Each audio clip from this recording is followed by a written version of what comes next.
Hey, what's going on? Coach Luka here.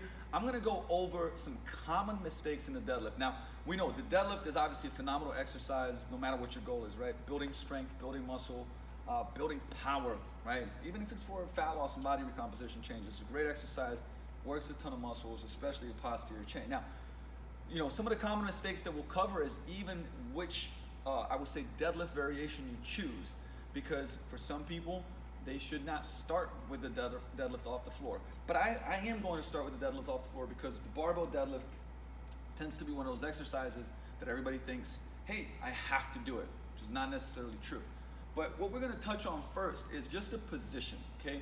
So when you guys look at me from the side, you know, you have to have the right position for deadlift. And the position that we're looking for is to have the hip above the knee and the shoulder above the hip, right? So that's a common place to be. And now everybody has different, I would say, anatomy and anthropometrics, which just means like different levers, right? Some people have longer femurs, you know, longer arms, shorter trunks. So it's gonna look a little bit different. But in general, when you look at me go to deadlift, I am going to have that hip above the knee and that shoulder above the hip, okay? I always tell people I should see, if you have a logo on your chest, I should be able to see it. Because if I'm here and you can't see the logo, now we're doing a Romanian deadlift, which is a great exercise, but it's not the deadlift that we want to do. So as I set up for the barbell, and I'm gonna turn it to the side so you guys can see me here, because you can see I got a lot of stuff going on, just so that we can break this down. You're going to see that I'm going to hinge my hips back, push my butt back, okay, and grab the bar. Now, so common mistake, you'll see people squatting the deadlift. That's one of the mistakes. So squatting the deadlift means, notice how my hips are low, right? My hips are in line with the knee. That's what I don't want that. I want it to be above the knee, okay? Or now my hips are too high and my hips are level with my shoulders. So I want to be right in between, okay? So think of this. If this is a squat and this is an RDL, the deadlift is right in between, okay? I'm gonna feel my hamstrings, I'm gonna feel my glutes, I'm gonna feel my quads somewhat. So that's mistake number one, not having a good position. So after we have good position, part number two is really just creating a lot of tension in our body to get solid, right? So we wanna transfer the force from the ground into the barbell and get nice and tall. And as soon as we have something that's not engaged, we're going to have what's called a power leak, okay? So number two, when we get down to the bar, first of all, we want that bar to be close to our shins, right? We literally want to have that, I would say, the bar, you know, coming, like we don't want it to fly out, and that's a common mistake that I'm gonna cover next. But as I'm down at the bar, I want to have my arms on the outside. Now, if you're going both overhand, I'm just gonna do a mixed grip here, but if you're doing both overhand, right, I'm going to try to bend that bar, bend it over my shins, right? I'm literally trying to do this, break it, right? Of course I can't break it, but what that does, you can see in my upper back, ripping apart, it engages my upper back. So I'm gonna try to rip that bar apart and pull those shoulder blades down into my pocket, right? I'm gonna get my chest tall, big breath of air into my belly, push the ground away before I ever lift, and drive, okay? And then bring it back down. So number two is I want to get everything solid, right? I'm gonna rip the bar apart, I'm gonna pull those shoulders down, I'm gonna blow air into my belly, 360 to protect my back.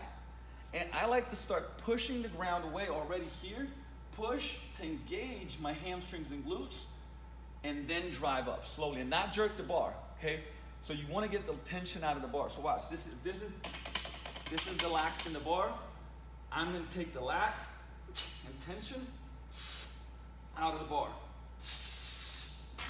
And now come up nice and tall, right? Because if you have the lax in the bar, you'll see people jerk it off the ground, not have tightness, and now all of a sudden they're pulling their back, okay? So not being tight and solid at the bottom, mistake number two. It goes in line with mistake number three, which is the bar is too far out. So we want to have shoulders over the bar, right? It has to be as close to our center of gravity as possible. If I'm pulling from here, you can see how it's further away from my body. Now all of a sudden, it's creating a lot of stress on my low back, especially once we start going heavier, that's gonna be a problem, right? And if I'm squatting down, also those levers are creating some issues, right? So we wanna keep that bar close to our body, okay? Common mistake, say number 3, is that people, and this is one that most people actually don't touch on a lot, get very extended. So my friend Mark Fisher calls this a ribcage boner, which I find very amusing, is why I'm sharing it with you right now. But it's when somebody flares their ribs, right? So they're very extended here, and now they're gonna try to go back into the deadlift, and they're gonna overarch, right? They're gonna overarch, they're usually gonna look up, and now they're gonna pull, and they're just stressing this, all the posterior facets of the spine, like the back is working too much, your abs are not turned on. So we talk about closing the canister, right? Making sure that the rib cage comes down. And so that is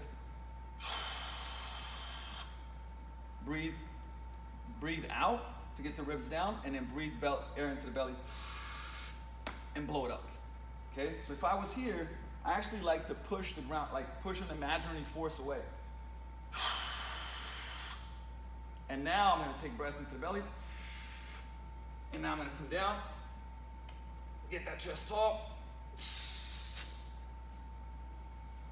back to the same position. And number 4, the common mistake is to think pull and not push. So imagine if I'm in this bottom position, okay, and I'm thinking pull. When you think pull, you're usually gonna extend from the back. You should think about pushing into the ground, feeling your whole foot, not just your heel, feeling your whole foot. And now I'm gonna think, push, and squeeze my glutes and stay nice and tall, okay? So think push into the ground and keeping a good neck position. Notice it's kind of like the bonus going on. You know, don't count it necessarily as 5, but I don't want to extend my neck. I want to keep my neck nice and tall and packed. I should be able to kind of put a tennis ball and pack it in under my chin, okay? And so now, last but not least, is what I started with, is that maybe you shouldn't be using this variation. And here's a number of things that you can do here, right? We can take, if you don't have the range of motion to go from the ground, we can elevate it. We can elevate it off pins in a rack, and we can pull off pins. Notice the shorter range of motion here. I can still hinge, I can still deadlift, right? Which maybe I just don't have the mobility yet, stability from that position from the ground to do it. I can go sumo deadlifts, or what I call like hybrids, right? Really wide sumo, you have very narrow, you can go a little bit wider here, right in between, right? Better for your hips, like I said, depending on your anatomy. We start people with a trap bar deadlift, because now you can see center of gravity, the bar is not in front of me. I can roll it right to the side, so the center of gravity is right where I'm, right kind of like down the middle. It's a lot safer. And also, the thing is too, usually it's a little bit more elevated off the ground, and sometimes people can drop their knees forward a little bit more, right? So it just depends, like I said, but safer, but easier to teach. And like this is the beginner, like when people come in, I love kettlebell deadlifts because I can put that deadlift right in between my legs here and shift the hips back, and also use it to rip it apart. I can use it to rip and coach the hell out of this.